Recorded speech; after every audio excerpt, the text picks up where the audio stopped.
Do you ever find yourself confused about who you are? I'm half Sicilian, half Peruvian, so that makes me bipolar. I mean bisexual. I mean biracial. Man, that was one of those Freudian dicks, huh? I mean Freudian slips. Shit, come to think about it, I am a tripolar racial sexual person. But here's what I'm trying to say: Peruvians are Latin Americans. They're curvy line people. Italians are white people. They're straight line people. So I'm both of these people. I'm both of these lines at the same time. I'm a curvy line, straight line. Like I was explaining this to my doctor. Hey doc, is this because I'm biracial? They're like, no, I think this is because you're bipolar.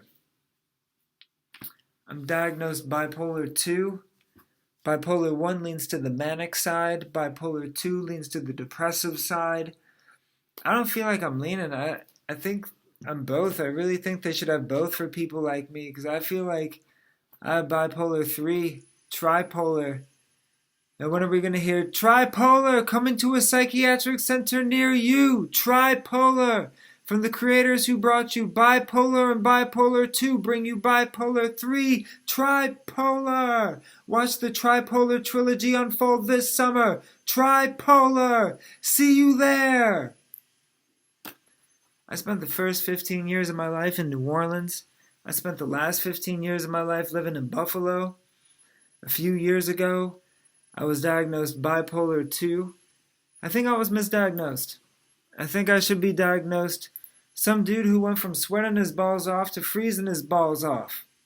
Give me my medical marijuana card now, please. Now, I went to rehab in Delray Beach, Florida, which is known as the drug and alcohol recovery capital of the world. Did you know that? That Delray Beach, Florida is known as the drug and alcohol relapse capital of the world. It's common for people to go to rehab because they get caught shooting up heroin one time. And it's also super common for people to get kicked out of rehab because they get caught shooting up heroin one time in rehab when it's at the rehab where they're copping the heroin from. Boy, talk about a 1-star Yelp review. Anyway, know who's rad? My 91-year-old grandma on my mom's side. I love my grandma Anna. I have a really great relationship with my grandma. I feel like I could tell her anything and she won't judge me. Now, I know she won't because she's going deaf and entering early stages of dementia. She can't remember to judge me. That's BFF material right there, man. I brought over my grandma her drug of choice, brownies.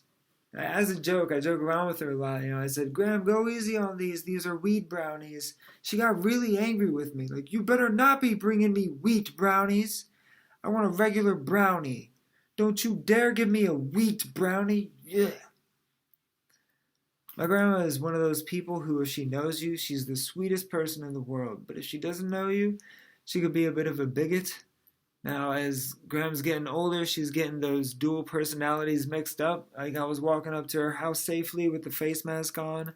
She's yelling at her, neighbors, kids, everyone's wearing face masks, and they're just minding their own business, these kids. But she's screaming at them like, hey, get off my property! Get off my property! Then she skipped a beat. Get in my property! Get in here! For some wheat brownies! My grandson brought me some wheat brownies. I don't want them. Here, you can have them. Ugh.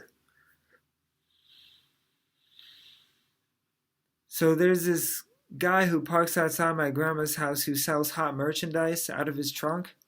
Now, after I bought these really cool shoes, I put them on. I walk into my grandma's house. She's complimenting me like, I like your shoes. Where did you get them? I told her the truth. Grandma bought these shoes very cheap on the street right there from someone who stole them. Outraged, she's like, that's awful. Where is he? Where is he? I'm telling her, calm down. He's standing around the corner. She's mad now. Don't tell me to calm down. That's awful. He must be cold. Poor guy has to sell stolen goods outside. I love you guys. Good night.